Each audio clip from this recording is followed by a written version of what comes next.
வணக்கம். மாலை முரசு செய்திகளை விரிவாக பார்ப்பதற்கு முன் தலைப்புச் செய்திகளை பார்க்கலாம். இந்தியா பாகிஸ்தான் இடையே உச்சக்கட்ட போர் பதற்றம் எதிரொலி. இரு நாடுகளில் உள்ள முக்கிய விமான நிலையங்கள் மூடல். பாகிஸ்தானிடம் பிடிபட்ட 2 இந்திய விமானிகளின் வீடியோக்கள் வெளியீடு. எவரும் சிறை பிடிக்கப்படவில்லை என இந்திய பாதுகாப்புத்துறை மறுப்பு. உயர்மட்ட குழு அதிகாரிகளுடன் உள்துறை அமைச்சர் ராஜ்நாத் சிங் அவசர ஆலோசனை. எல்லைப் பகுதியில் ரோந்து பணிகளை அதிகரிக்கவும் படைகள் உஷார் நிலையில் இருக்கவும் உத்தரவு.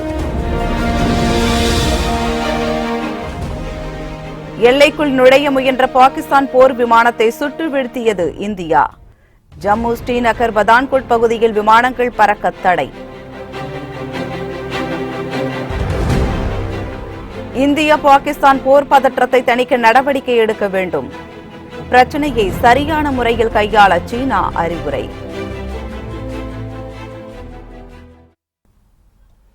இனி விரிவான செய்திகளை பார்க்கலாம். இந்தியா பாகிஸ்தான் இடையே உச்சக்கட்ட பதற்றம் நிலவுவதால் இரு நாடுகளில் உள்ள முக்கிய விமான நிலையங்கள் மூடப்பட்டு வருகின்றன. இந்தியா பாகிஸ்தான் எல்லையில் இரு நாட்டு விமானப்படையினரும் பரஸ்பரம் தாக்குதல் நடத்தி வருவதால் இரு தரப்பிலும் சர்வதேச விமான சேவை முற்றிலும் ரத்து செய்யப்பட்டுள்ளது. பாதுகாப்பு கருதி ஜம்மு ஸ்ரீநகர் அமிர்தசரஸ் பதான்கோட் ஆகிய விமான நிலையங்கள் மூடப்பட்டன. இதனால் காஷ்மீர் மாநிலத்தில் பதற்றம் நீடித்து வருகிறது. இதேபோன்று பஞ்சாபில் உள்ள அமிர்தசரஸ் விமான நிலையமும் மூடப்பட்டு பாதுகாப்பு படையினர் தவிர பயணிகள் அனைவரும் வெளியேற்றப்பட்டனர். உத்தரகாண்ட் மாநிலத்தில் உள்ள டேராடூன், உத்தரப்பிரதேசத்தில் உள்ள சஹரான்பூர் விமான நிலையங்களும் பாதுகாப்பு கருதி மூடப்பட்டன. டெல்லி விமான நிலையம் உஷார்படுத்தப்பட்டுள்ளது.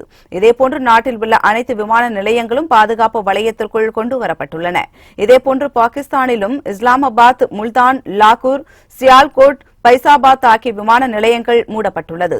இரு நாடுகளிலிருந்து வான் எல்லைக்கு சென்ற பயணிகள் விமானங்கள் அனைத்தும் புறப்பட்ட இடத்திற்கு வரவழைக்கப்பட்டு பயணிகள் அனைவரும் பாதுகாப்பாக அனுப்பி வைக்கப்பட்டனர். சர்வதேச விமான பயணிகள் இதனால் தவிப்பிற்கு ஆளாகியுள்ளனர். இந்த நிலையில் பிற விமான நிலையங்களிலும் இருந்து புறப்படும் விமானங்களை போர் நடைபெறும் வான் எல்லை தவிர்த்து வேறு பாதைகளில் இயக்க இரு நாடுகளும் முடிவு செய்துள்ளதாக தகவல்கள் வெளியாகியுள்ளது. தீவிரவாதத்தை ஆதரிக்கும் நாடுகள் தனிமைப்படுத்தப்படும் என இந்தியா, சீனா, ரஷ்யா ஆகிய 3 நாடுகளும் கூட்டறிக்கை வெளியிட்டுள்ளது.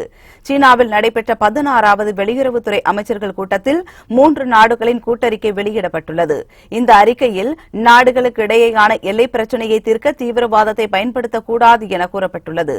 தீவிரவாதத்தை ஒடுக்கும் பணியில் நாடுகளின் பங்கு முக்கியமானதாகும் என்றும் இந்தியா, பாகிஸ்தான் அமைதி காக்க சீனா வெளியுறவுத்துறை அமைச்சகம் அறிவுறுத்தி வருவதாகவும் அந்த அறிக்கையில் கூறப்பட்டுள்ளது. எல்லையில் போர் பதற்றம் நிலவி வருவதால் உள்துறை அமைச்சர் ராஜ்நாத் சிங் உயர்மட்ட குழு அதிகாரிகளுடன் அவசர ஆலோசனை நடத்தி வருகிறார். புல்வாமா தாக்குதலை தொடர்ந்து எல்லையில் தொடர்ந்து பதற்றம் நிலவுகிறது. இந்த நிலையில் எல்லையில் அத்துமீறி நுழைந்த பாகிஸ்தான் விமானத்தை இந்திய ராணுவம் சுட்டு வீழ்த்தியது. இதனால் போர் உருவாக்கும் சூழல் உருவாக்கியுள்ளது. இந்நிலையில் டெல்லியில் உள்துறை அமைச்சர் ராஜ்நாத் சிங் உயர்மட்ட குழு அதிகாரிகளுடன் அவசர ஆலோசனை நடத்தி வருகிறார். இந்த ஆலோசனையில் தேசிய பாதுகாப்பு ஆலோசகர் அஜித் தோவல், ரா உளவுத்துறை அதிகாரிகள், மத்திய உள்துறை செயலாளர் உள்ளிட்டோர் கலந்து கொண்டனர். எல்லையில் நிலவும் பதற்றம் காரணமாக அடுத்த கட்ட நடவடிக்கை குறித்து அதிகாரிகள் ஆலோசனை நடத்தி வருகின்றனர். அப்போது காஷ்மீர் எல்லையில் ரோந்து பணிகளை அதிகரிக்க பாதுகாப்பு படைக்கு ராஜ்நாத் சிங் உத்தரவிட்டுள்ளார். எல்லைக்குள் நுழைய முயன்ற பாகிஸ்தான் போர் விமானத்தை இந்தியா சுட்டு வீழ்த்தியதால் காஷ்மீர் மாநிலத்தில் தொடர் பதற்றம் நீடித்து வருகிறது. ஜம்மு காஷ்மீர் மாநிலம் ரஜௌரி மாவட்டம் நவ்சாரா பகுதிக்குள் பாகிஸ்தானின் F-16 ரக போர் விமானங்கள் ஊடுருவியது. இந்திய விமானங்கள் ஜெட் ஏவுகணைகளை மறித்ததால் பாகிஸ்தான் ஜெட் விமானங்கள் திரும்பிவிட்டன. மேலும் எல்லைக்குள் நுழைய முயன்ற பாகிஸ்தான் போர் விமானத்தை இந்தியா சுட்டு வீழ்த்தியது. பாகிஸ்தானின் போர் விமானங்கள் நுழைய முயன்றதை தொடர்ந்து ஜம்மு, ஸ்ரீநகர், பதான்கோட் பகுதியில் விமானங்கள் பறக்க தடை விதிக்கப்பட்டுள்ளது. மேலும் காஷ்மீரின் லே பகுதியிலும் விமானங்கள் பறக்க தற்காலிகமாக தடை விதிக்கப்பட்டுள்ளது. அத்துமீறி நுழையும் பாகிஸ்தான் விமானங்களை சுட்டு வீழ்த்த இந்திய ராணுவ வீரர்கள் தயார் நிலையில் உள்ளனர். விமானங்கள் பறக்க தடை விதிக்கப்பட்டுள்ளதால் ஸ்ரீநகர் விமான நிலையத்திலிருந்து பயணிகள் விமானம் இயக்கப்படவில்லை. பாகிஸ்தான் ராணுவத்தால் இந்திய விமானப்படை வீரர் சிறைபிடிக்கப்பட்ட சம்பவம் பரபரப்பை ஏற்படுத்தியுள்ளது. இதனிடையே எல்லையில் நிலவும் பதற்றம் குறித்து பாகிஸ்தான் பிரதமர் இம்ரான்கான் ஆலோசனை நடத்தி வருகிறார். காஷ்மீரில் ஊடுருவியுள்ள பயங்கரவாதிகள் மற்றும் பாகிஸ்தான் ராணுவத்தினர் தொடர் தாக்குதல் நடத்தி வருகின்றனர். பாகிஸ்தான் ராணுவத்திற்கு எதிராக இந்திய ராணுவம் கடும் பதிலடி கொடுத்து வருகிறது. பாகிஸ்தான் ஆக்கிரமிப்பு காஷ்மீர் பகுதிக்குள் சென்று நடத்தப்பட்ட வான் தாக்குதலில் ஜெய்ஷ் இ முகமது பயங்கரவாத இயக்கத்தின் மிகப்பெரிய முகாம் அடிக்கப்பட்டது. இதையடுத்து பாகிஸ்தான் படைகள் எல்லைப் பகுதியில் தொடர்ந்து தாக்குதல் நடத்தி வருகிறது. இதனால் இந்திய ராணுவம் உஷார்படுத்தப்பட்டு பாகிஸ்தான் படைகளுக்கு பதிலடி கொடுக்கப்பட்டு வருகிறது.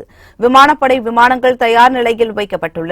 இந்நிலையில் ஜம்மு காஷ்மீரின் பத்காம் மாவட்டத்தில் பயிற்சியில் ஈடுபட்டிருந்த மிக் ரக போர் விமானம் விபத்துக்குள்ளானது. பத்காம் விமான நிலையத்திலிருந்து 7 கிலோமீட்டர் தொலைவில் விமானத்தின் பாகங்கள் கண்டுபிடிக்கப்பட்டுள்ளன.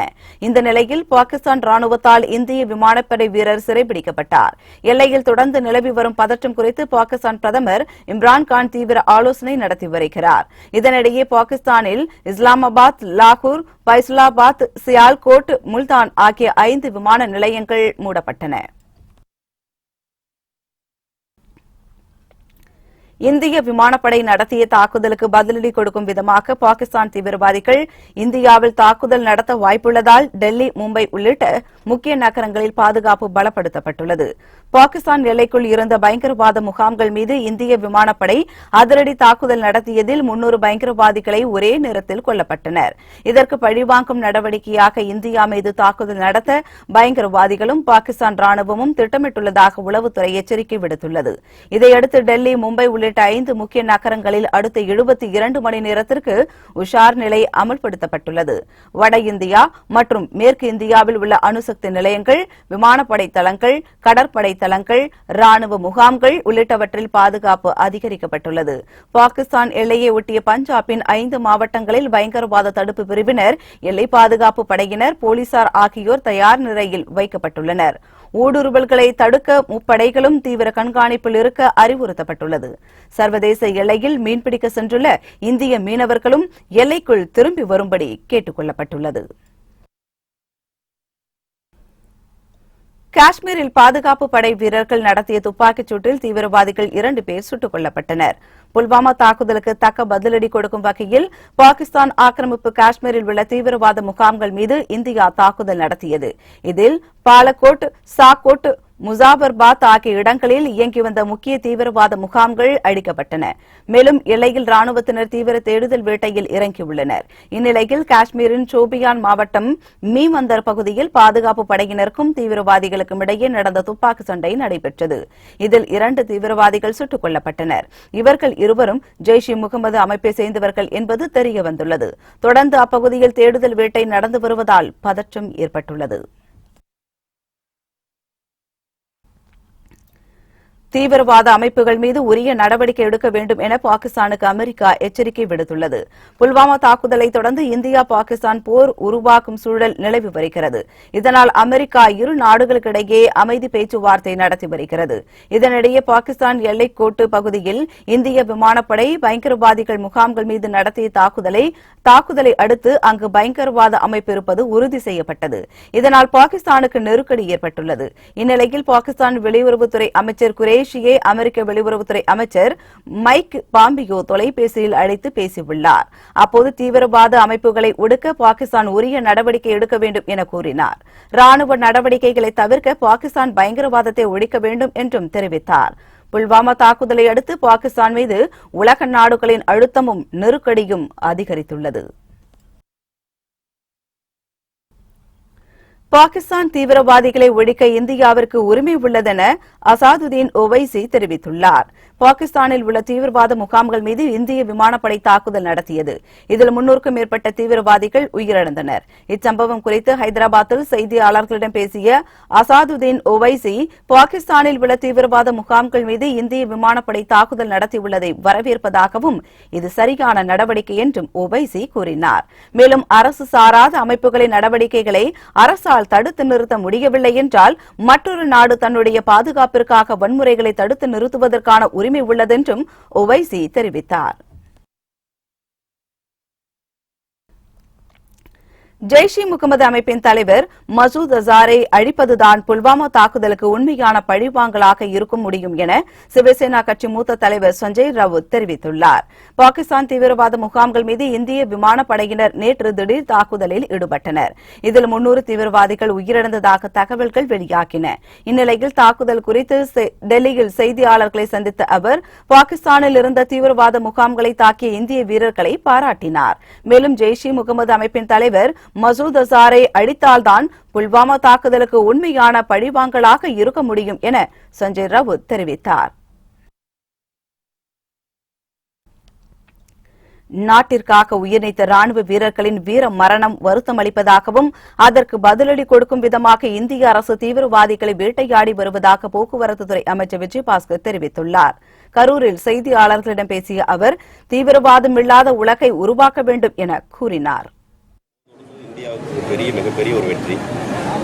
என தீவிரவாதத்தை ஒழிக்க வேண்டும், உலகில் தீவிரவாதம் இல்லாத உலகை உருவாக்க வேண்டும் என்பதில் எந்த நாட்டுக்கும் மாற்று கருத்து இல்லை. நம்முடைய நாட்டுக்காக இன்னுயிரை ஈர்த்த கிட்டத்தட்ட சுமார் 42 இளம் போர் வீரர்களுடைய மரணம் என்பது நமக்கெல்லாம் மிகப்பெரிய ஒரு வருத்தத்தை அளிக்கிறது. அதற்கு பதிலடி கொடுக்கின்ற வகையில் மத்திய அரசு தீவிரவாதிகளை அழித்து அதற்குண்டான பரிகாரத்தை தேடியிருக்கிறது. இந்திய விமானப்படை வீரர் அபிநந்தன் பாகிஸ்தான் ராணுவத்தினரிடம் பிடிபட்டது துரதிருஷ்டவசமானது என இந்திய வெளியுறவுத்துறை செய்தி தொடர்பாளர் ரவீஷ்குமார் தெரிவித்துள்ளார்.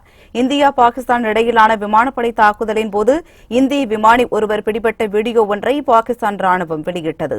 இதையடுத்து இந்த சம்பவம் தொடர்பாக இந்திய வெளியுறவுத்துறை செய்தி தொடர்பாளர் ரவீஷ்குமார் விளக்கமளித்தார். அப்போது இந்திய விமானி அபிநந்தன் மாயமானது உண்மைதான் என்றும் அபிநந்தன் பாகிஸ்தான் கட்டுப்பாட்டில் இருப்பதாகவும் தெரிவித்தார். இந்திய விமானப்படையின் MiG-21 ரக விமானத்துடன் விமானி அபிநந்தன் மாயமானார் என்றும் அவர் கூறினார். பயங்கரவாத முகாம்களை மட்டுமே குறிவைத்து இந்திய விமானப்படை தாக்குதல் நடத்தியது என்றும் பாகிஸ்தானின் F-16 ரக விமானம் சுட்டு வீழ்த்தப்பட்டது உறுதி என்றும் வெளியுறவுத்துறை செய்தி தொடர்பாளர் விளக்கம் அளித்தார்.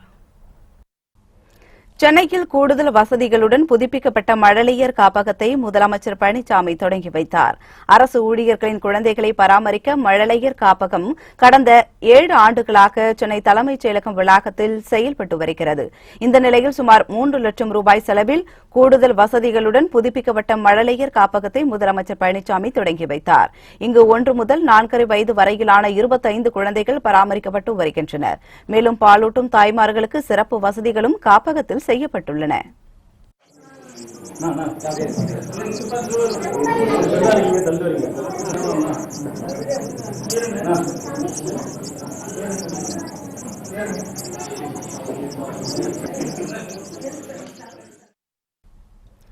காணாமல் போன சமூக ஆர்வலர் முகிலனுக்கு ஆபத்து ஏற்பட்டிருந்தால் காவல்துறைதான் காரணம் என மதிமுக பொதுச் செயலாளர் வைகோ குற்றம் சாட்டியுள்ளார்.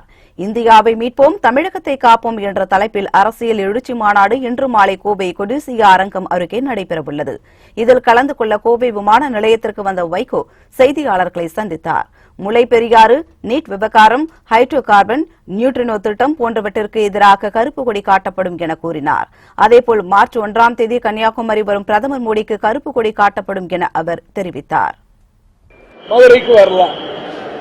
இப்ப பெரிய கவலை என்னன்னா, மிகுந்த இதுக்கு தேதி 27 12 நாளைக்கு மேல ஆயிடுச்சு.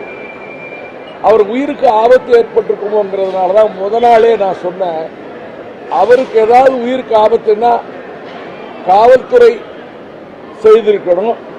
ஆபத்து ஏற்பட்டு இருந்தால் அல்லது ஸ்டெர்லைட் நிர்வாகத்தினுடைய கைக்கூலிகள் செய்திருக்கணும். இதனுடைய முழு பொறுப்பு முதலமைச்சருக்கு இருக்கு. கருப்பு கொடி நிச்சயமா கன்னியாகுமரி மாவட்டத்தில் நாங்கள் காட்டுவோம் 1ஆம் தேதி.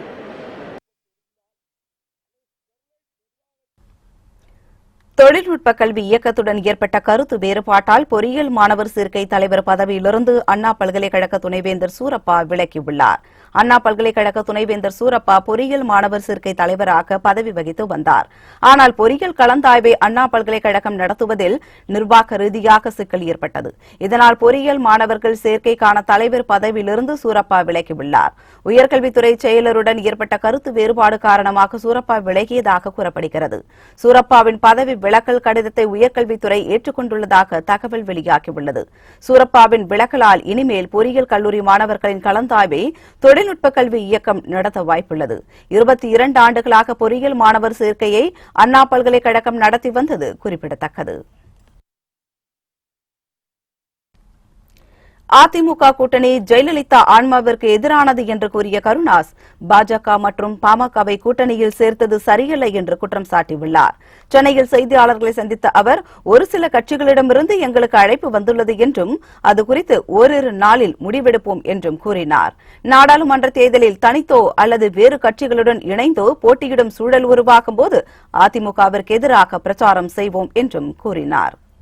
இன்றைக்கு தோழமையா இருக்கக்கூடிய சட்டமன்றத்தில் அவர்களுடைய சின்னத்தில் நின்று வெற்றி பெற்ற எங்களுடைய தோழமையாகி இருக்கக்கூடிய எங்களை இதுவரை முதலமைச்சரோ இல்ல இதற்குன்னு அவங்க அமைச்சிருக்கக்கூடிய குழுக்களோ எங்களை மரியாதை நிமித்தமா அழைச்சி பேசவே இல்லை.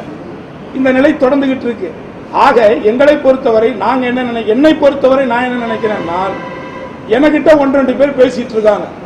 ஒரு சிலர், அது யார் என்னன்னா நான் இப்ப சொல்ல மாட்டேன். அந்த கூட்டணி வேணுமா, இல்ல எனக்கு இந்த பதவி முக்கியமா, இல்ல அடுத்து என்னுடைய சமுதாய அரசியலுக்கான அடுத்த படிக்கட்டு பாராளுமன்ற தேர்தலில் வெற்றியோ தோல்வியோ அதை சந்திக்கலாமா அப்படிங்கிற ஒரு சின்ன ஒரு கலந்தாய்வு இருக்கு. அதை நான் இது முடிஞ்சதுக்கு பிறகு என்னுடைய முக்கியமான நிர்வாகிகள் கூட எனக்கு சில மீட்டிங் இருக்கு. அதெல்லாம் முடிச்சிட்டு தான் நான் ஒரு சில நாட்கள்ல ஒரு சில தினங்கள்ல நான் தமிழர்கள் நலன் மற்றும் மாநில உரிமைகளுக்கு முக்கியத்துவம் கொடுத்து தேர்தல் அறிக்கை தயாரிக்கப்படும் என்று அமைச்சர் ஜெயக்குமார் தெரிவித்துள்ளார். சென்னை மாநில கல்லூரியில் 2019ஆம் ஆண்டு விழா மற்றும் விளையாட்டு விழா நடைபெற்றது. இந்நிகழ்ச்சியில் மீன்வளத்துறை அமைச்சர் ஜெயக்குமார் கலந்து கொண்டு வெற்றி பெற்ற மாணவர்களுக்கு பரிசு வழங்கி பாராட்டு தெரிவித்தார். பின்னர் செய்தியாளர்களை சந்தித்து பேசிய அவர் தேர்தல் அறிக்கை தொடர்பாக OPS, EPS பல்வேறு ஆலோசனை வழங்கியுள்ளதாகவும் மக்களின் நலனை கருத்தில் கொண்டு தேர்தல் அறிக்கை தயாரிக்கப்படும் என்றும் கூறினார். தேமுதிகவுடன் கூட்டணி பேச்சுவார்த்தை சுமூகமாக நடைபெற்று வருவதாக குறிப்பிட்ட அமைச்சர் ஜெயக்குமார் மு.க. அழகிரி எப்போதும் உண்மையை புரிந்து கொண்டு யதார்த்தமாக பேசுவதாகவும் தெரிவித்தார். முதலமைச்சர் துணை முதல்வர் சில கைட்லைன்ஸ் கொடுத்திருக்கிறாங்க. அதே போல அம்மா தலைவர் நம்ம புரட்சித் தலைவர் எம்ஜிஆர் நம்முடைய அம்மா அவருடைய வழிகாட்டுதல் நமக்கு இருக்கு, அவங்களுடைய எண்ணங்கள். அதெல்லாம் தாங்கி நிச்சயமா தமிழர்களுடைய நலன், தமிழர் நலன், அது மட்டும் இல்லாமல் நம்முடைய மாநிலத்துடைய உரிமைகள் பாதுகாக்கின்ற வகையில் இந்த 3 விஷயம் இது குறித்து தான் இருக்கும். பொதுவாக இந்த கூட்டணி குறித்த அந்த பேச்சுவார்த்தை என்பது நீங்க 12 காலமாக பார்க்கும்போது ஒவ்வொரு இரவிலையோ இல்லைன்னா ஒரு நாளோ முடிகிற விஷயம் இல்லை. அதனால பல கட்டங்கள் பேசுவாங்க. அதுக்கு ஒரு முடிவு எட்டுகின்ற ஒரு நிலை வரும். ஒரு அழகிரியை பொறுத்தவரை யதார்த்த நிலை தெரிந்தவர். அந்த யதார்த்த நிலை என்பது திமுக படுதோல்வி தழுவுன்றத நாங்க சொல்றதுக்கு அவரு சொல்றதுக்கும் கரெக்டா தான் இருக்கு. அதனால அவர் கண்டிப்பா அவர் சொன்னது நடக்கும். ஸ்டெர்லைட் ஆலை நிர்வாகம் மேல்முறையீடு செய்தால் அதை எதிர்கொண்டு தமிழக அரசு வெற்றி பெறும் என்று சுற்றுச்சூழல் துறை அமைச்சர் கருப்பணன் நம்பிக்கை தெரிவித்துள்ளார். ஈரோட்டில் செய்தியாளர்களை சந்தித்த அவர் இதனை தெரிவித்தார். ஸ்டெர்லைட் அவங்க போவாங்க, அப்புறம் அவங்க போகத்தானே செய்வாங்க. போனாலும் அதை அரசு கண்டிப்பாக வின் பண்ணி ஜெயிக்கும். அரசுக்கு முழு ஒத்துழைப்போட நாங்கள் கண்டிப்பாக அரசு வெற்றி பெறும். தூத்துக்குடி ஸ்டெர்லைட் ஆலையை மீண்டும் திறக்க அனுமதி கோரி சென்னை உயர்நீதிமன்றத்தில் வேதாந்தா நிறுவனம் மனு தாக்கல் செய்துள்ளது. தேசிய பசுமை தீர்ப்பாய உத்தரவிற்கு எதிராக தமிழக அரசு தொடர்ந்த வழக்கில் தூத்துக்குடி ஸ்டெர்லைட் ஆலையை திறக்கக்கூடாது என உச்சநீதிமன்றம் தீர்ப்பளித்தது. மேலும் ஆலையை திறப்பது தொடர்பாக உயர்நீதிமன்றத்தை அணுகுமாறும் வேதாந்தா நிறுவனத்திற்கு உச்சநீதிமன்றம் உத்தரவிட்டது. உச்சநீதிமன்றம் அறிவுறுத்தலின்படி சென்னை உயர்நீதிமன்றத்தில் வேதாந்தா நிறுவனம் மனு தாக்கல் செய்துள்ளது. அதில் தமிழக அரசு பிறப்பித்த அரசாணைக்கு எதிராக ஸ்டெர்லைட் ஆலையை திறக்க அனுமதி அளிக்குமாறு கோரிக்கை வைக்கப்பட்டுள்ளது. நாடாளுமன்ற தேர்தல் கூட்டணியை இறுதி செய்வது தொடர்பாக திமுக தலைவர் ஸ்டாலின் தொகுதி பங்கீட்டு குழுவினருடன் அவசர ஆலோசனை நடத்தினார். எதிர்வரும் நாடாளுமன்ற தேர்தலை எதிர்கொள்ள தயாராகி வரும் திமுக, அதிமுக கூட்டணியில் தொகுதி பங்கீடு குறித்து பேச்சுவார்த்தை நடைபெற்று வருகிறது. இதில் திமுக கூட்டணியில் ஏற்கனவே காங்கிரஸ் கட்சிக்கு 10 தொகுதிகளும், முஸ்லீம் லீக் கட்சிக்கு 1 தொகுதியும், கொங்கு நாடு மக்கள் தேசிய கட்சிக்கு 1 சீட்டும் ஒதுக்கப்பட்டுள்ளது. கொங்கு நாடு மக்கள் தேசிய கட்சி சார்பில் போட்டியிடுவோர் திமுகவின் சின்னமான உதயசூரியன் சின்னத்தில் போட்டி போட்டியிடுவார் என்றும் தெரிவிக்கப்பட்டுள்ளது. இந்நிலையில் கூட்டணியை இறுதி செய்யும் முனைப்பில் திமுக முழுமையாக இறங்கியுள்ளது. திமுக தலைவர் ஸ்டாலின் சென்னை அண்ணா அறிவாலயத்தில் துரைமுருகன் தலைமையிலான தொகுதி பங்கீட்டு குழுவினருடன் அவசர ஆலோசனை நடத்தினார். இந்த கூட்டத்தில் ஐ. பெரியசாமி, ஆர். எஸ். பாரதி, பொன்முடி, ஏவா வேலு, கே. நேரு ஆகியோர் பங்கேற்றனர். கூட்டணி தொடர்பாக மதிமுக, சிபிஐ, சிபிஐஎம், விசிக ஆகிய கட்சிகளை இறுதி பேச்சுவார்த்தைக்கு அழைப்பது குறித்தும் இந்த கூட்டத்தில் முடிவெடுக்கப்பட்டதாக தெரிகிறது. நில மோசடி வழக்கில் குற்றம் சாட்டப்பட்ட ராபர்ட் வதேரா டெல்லியில் உள்ள அமலாக்கத்துறை அலுவலகத்தில் 9வது முறையாக ஆஜரானார். உத்தரப்பிரதேச மாநிலம் காங்கிரஸ் பொதுச் செயலாளர் பிரியங்கா காந்தியின் கணவர் ராபர்ட் வதேரா லண்டனில் சட்டவிரோத பண பரிமாற்றம் மூலம் சொத்து வாங்கியதாகவும் ராஜஸ்தானில் நில மோசடி செய்ததாகவும் அமலாக்கத்துறை வழக்கு பதிவு செய்தது. இந்த வழக்குகள் தொடர்பாக டெல்லி மற்றும் ஜெய்ப்பூரில் உள்ள அமலாக்கத்துறை அலுவலகங்களில் விசாரணை நடத்தப்பட்டு வருகிறது. இந்நிலையில் ராபர்ட் வதேரா 9வது முறையாக டெல்லியில் உள்ள அமலாக்கத்துறை அலுவலகத்தில் விசாரணைக்காக இன்று ஆஜரானார். அமலாக்கத்துறை விசாரணைக்கு தடை விதிக்க கோரி ராபர்ட் வதேரா தாக்கல் செய்த மனுவை டெல்லி சிறப்பு நீதிமன்றம் தள்ளுபடி செய்தது குறிப்பிடத்தக்கது. நாடாளுமன்ற தேர்தலில் போட்டியிடுவது உறுதி என்றும் எந்த தொகுதியில் என்பது குறித்து கட்சி தலைமை முடிவெடுக்கும் எனவும் தமிழிசை சவுந்தரராஜன் தெரிவித்துள்ளார். தூத்துக்குடி விமான நிலையத்தில் செய்தியாளர்களுக்கு பேட்டியளித்த அவர், பிரதமர் மோடியை எதிர்ப்பவர்கள் மக்கள் மத்தியில் மரியாதை இழப்பார்கள் என்று கூறினார். தமிழகத்தில் பாஜக அமைத்துள்ள கூட்டணி வெற்றி பெறும் என அவர் தெரிவித்தார். பாஜக எந்தெந்த தொகுதியில் போட்டியிடுவது என்பது குறித்து ஆலோசித்து வருவதாகவும் தாம் ஒரு தொகுதியில் போட்டியிடுவேன் என்றும் தமிழிசை கூறினார். பாரதிய ஜனதா கட்சி, அதிமுக, பாமக அங்கம் வகிக்கும் கூட்டணி மிக பிரம்மாண்டமான வெற்றியை இந்த தேர்தலில் பெறும். அதனாலதான் எதிர்கூட்டணியை பற்றியும் புதிதாக பலர் கூட்டணி அமைக்க முயற்சி செய்வதை பற்றியும் நாங்கள் கவலைப்படவில்லை. இதற்கு முன்னால் கூட்டணியாக இருந்தும் திமுக, காங்கிரஸ் தமிழகத்திற்கு எதுவும் செய்யாத சூழ்நிலை, இலங்கை தமிழர்களை கூட பாதுகாக்க முடியாத ஒரு சூழ்நிலை, இவற்றையெல்லாம் வலிமையாக எடுத்து வைப்போம். இன்னைக்கு முற்றிலுமாக சாதனை அடிப்படையிலும் சரி, கூட்டணி அடிப்படையிலும் சரி, எங்கள் கூட்டணி தான் வெற்றி பெறும் என்பதை ஆணித்தரமாக நாங்கள் நம்புகிறோம். மக்களும் அதற்கு ஆதரவு தருவார்கள். தெலுங்கானாவில் திருமண விழாவில் கோழிக்கறி பரிமாறியதால் மணமகள் வீட்டார் உறவினர்கள் தாக்கிக் கொண்ட சம்பவம் பரபரப்பை ஏற்படுத்தியது. தெலுங்கானா மாநிலம் பத்ராத்ரி கொத்தகூடம் மாவட்டத்தில் உப்புசாக்கா என்ற கிராமம் உள்ளது. இந்த கிராமத்தில் நேற்று பிரவீன் அஜ்மீரா தம்பதியினருக்கு திருமணம் நடைபெற்றது. திருமணத்திற்கு பிறகு அனைவருக்கும் சிக்கன் கறி விருந்து வைக்கப்பட்டிருந்தது. கோழிக்கறி விருந்து வைக்கப்பட்டதை கண்டு அதிர்ச்சியடைந்த மணமகள் வீட்டார் ஆட்டுக்கறி கேட்டு தகராறு செய்ததாக கூறப்படுகிறது. அப்போது அவர்களுக்குள் வாக்குவாதம் முற்றி கைகலப்பாக மாறியது. உணவு பரிமாறுவதற்காக போடப்பட்டிருந்த பந்தலின் கட்டைகளை பிடுங்கியும் நாற்காலிகளை ஒருவருக்கொருவர் தாக்கிக் கொண்டனர். இந்த மோதலில் 8 பேர் மருத்துவமனையில் அனுமதிக்கப்பட்டனர். தகவல் அறிந்து சம்பவ இடத்திற்கு விரைந்து சென்ற போலீசார் 2 தரப்பினரிடமும் விசாரணை மேற்கொண்டு வருகின்றனர்.